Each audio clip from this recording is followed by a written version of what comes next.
Una mentira repetida 1000 veces se convierte en verdad.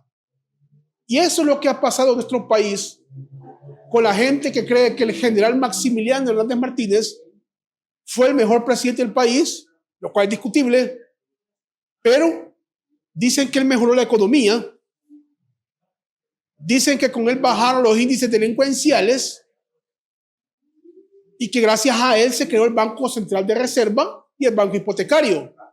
Bien, en este video vamos a discutir esos factores. Me baso principalmente en el historiador Héctor Lindo, quien para mí ha hecho un buen análisis. Vamos a dejar el video en los comentarios por si lo quieren ir a ver, pero voy a resumir lo que él dice y le voy a agregar otras cosas que he leído. Se dice que en tiempos de Maximiliano, uno de los hijos de él robó y lo mató. Por eso. Pero eso es al Vox Populi, lo que dicen los abuelitos. Así como dicen que ponerse tripas de alacranes en una herida te la cura. Hay cosas que no son ciertas. ¿Qué fue lo que pasó con el hijo de Maximiliano? Bueno, Roque Dalton lo menciona en su libro Las historias prohibidas del pulgarcito. Roque decía que el hijo murió de una peritonitis y que él, en vez de enviarlo a un hospital o contratar a un médico, lo trató con aguas azules. Obviamente iba a morir porque fue apendicitis la que tenía. El hijo de Maximiliano murió por eso. La Vox Populi dijo, no, él lo mató porque era delincuente. Esa es una de las mentiras. Vamos a desmentir algo más. Maximiliano Hernández Martínez, en su periodo se creó el Banco Central de Reserva y el Banco Hipotecario para dar préstamos a la población. Eso es cierto. Pero veamos el origen. Para 1922, mucho antes de que Maximiliano llegara al poder, a El Salvador se le dieron préstamos de Estados Unidos. Pero los bancos enviaron a William Redwick. Él fue el delegado en El Salvador para trabajar este proyecto en tiempos de la dinastía Meléndez Quiñones. Y pueden encontrar ese libro. Ese documento lo cita el historiador Héctor Lindo. En el año 1926 se ve que los delegados está esta persona, el famoso Redwick. Para entonces ya se pensaba crear el Banco Central de Reserva, el Banco Hipotecario y una reforma fiscal. Y ojo, eso era porque no es porque los Estados Unidos quisieran hacernos un bien y nos mandaran a estas personas, es porque ellos querían que el país tuviera un orden económico y fiscal porque les debía dinero. Y eso mismo se aplicó para toda América Latina. La creación de un Banco Central de Reserva y la creación de un banco que diera préstamos a las personas para la agricultura. Que al final se logró hacer hasta tiempos de Maximiliano Hernández Martínez. Y durante el periodo Maximiliano, William Redwick siguió siendo una persona de alta influencia en las leyes que se aprobaban en el país. Las buenas obras en términos económicos y fiscales en el tiempo de Maximiliano se deben a esta persona que venía de Estados Unidos, que era delegado de los grandes bancos. Otra cosa, en tiempos de Maximiliano, la deuda externa disminuyó. Pero, ¿por qué disminuyó? No es porque no hiciera préstamos, es porque El Salvador se declaró en impago en 1929 por el crash, por la crisis económica, por la Gran Depresión. Entonces, cuando vos debes dinero a tus amigos y nadie te quiere prestar y vos poco a poco le vas pagando, tu deuda total va a disminuir, obviamente. Así pasó en tiempos de Maximiliano, pero se le endiosó porque por la Vox Populi, lo que repetían los viejitos. Ahora, Había corrupción en los tiempos de Maximiliano. William Crane, un delegado de la revista Time en El Salvador, mencionó que aquí sí había corrupción y se beneficiaba a gente llegada a Martínez.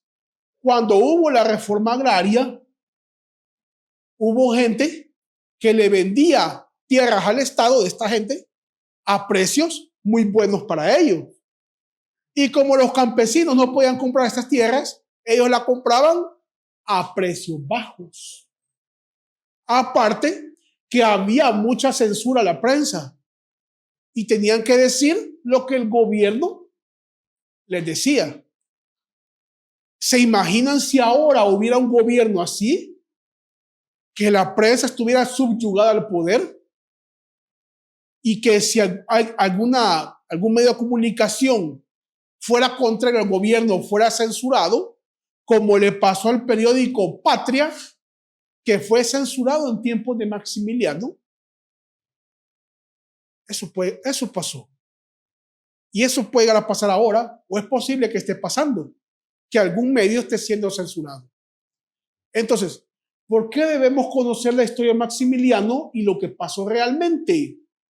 Y no creernos lo que nos repiten, de que fue buen presidente, cuando en realidad no lo fue. No fue mejor que otros. No estamos diciendo que ha sido peor que otros, pero mejor que otros no fue. Hay que conocer esto. ¿Por qué? Porque si ahora tenemos o llegamos a tener un presidente que censure la prensa, que tape la corrupción, nosotros nos demos cuenta y digamos, esto ya pasó antes y aquí hay indicios de que está pasando, no nos dejemos engañar.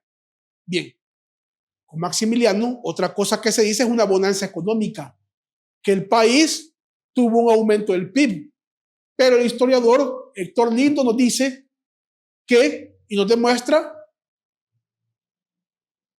que el aumento económico en el Martinato de 1932 a 1944 no fue tan bueno como el del PRUD, el partido que hubo entre 1950 y 1962, ni tampoco fue mejor que el del PCN, que hubo de 1962 a 1979. El Martinato solo superó al periodo de la guerra, cuando hubo un bajón económico. Entonces, debemos conocer lo que pasó antes, debemos saber que Maximiliano no es quien nos cuentan, solo es endiosado porque tuvo una insurrección de tipo campesino que se acuerpó en el Partido Comunista, una insurrección que ellos mismos crearon al hacer fraude en elecciones. Eso es, o sea, es como que yo venga a crear haga un incendio y yo mismo lo venga a pagar después y me venda como héroe. Eso mismo pasó. Y por eso la gente repite lo mismo.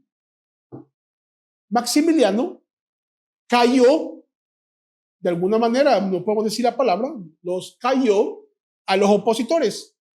Hasta que en 1944 la gente cansada, tanto el pueblo, los estudiantes, los profesionales y la misma gente que él benefició se cansó de él y entre ellos mismos le dieron vuelta con la huelga de brazos caídos. Esta es la historia de Maximiliano Hernández Martínez. Es necesario conocerla y saber quién era realmente. ¿Qué hubiera hecho Maximiliano en épocas del COVID? Bueno, Roque Dalton nos menciona en su libro Las historias prohibidas del Pulgarcito de que cuando hubo una epidemia, lo que mandó a hacer él fue poner papel celofán alrededor de las luces de los parques para que esa luz curara a la gente. ¿Se imaginan qué él hubiera hecho en tiempos de COVID? En vez de ponernos mascarillas, capaz hubiera mandado a poner luces de colores. Entonces hay que tener cuidado a quién se endiosa. Este es Código Financiero, aceptamos comentarios. Bienvenido, suscríbanse y compártanos si les gustó el video. Muchas gracias.